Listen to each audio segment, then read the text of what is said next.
ప్రజలు పడినటువంటి ఇక్కట్లు రీత్యా ఎప్పుడైతే ఎలక్షన్లు రావాలని కోరుకున్నామో అది తరుణంలో 13 రోజులు మాత్రమే దగ్గరలో ఉంది. ఎందుకంటే ఉమ్మడి కూటమిగా ఏర్పడి నరేంద్ర మోడీ గారు, పవన్ కళ్యాణ్ గారు, చంద్రబాబు నాయుడు గారు ఉమ్మడి కూటమిగా ఏర్పడి మరి ప్రజలు ఉన్నటువంటి భవిష్యత్ రీత్యా మా రాష్ట్ర అభివృద్ధి రీత్యా వాళ్ళు తీసుకున్నటువంటి నిర్ణయం మేరకు మరి ఈరోజు ఉమ్మడి కూటమిగా ప్రజల ముందుకు రావడం జరుగుతుంది. లోకల్ ఎమ్మెల్యే తెల్లం బాలరాజు గారు 4 times ఎమ్మెల్యే తెల్లం బాలరాజు గారు అవినీతికి పాల్పడ్డారు.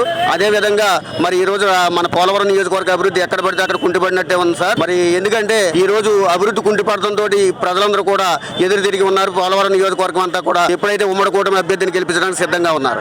బాలరాజు గారు కాదు, వాళ్ళ ఆవిడ నించున్నారు ఈసారి. ఇప్పుడు నాన్న అయితే ఓటి, అమ్మ అయితే ఓటి కాదు కదండి. నాన్నైనా ఓటే, అమ్మైనా ఓటే.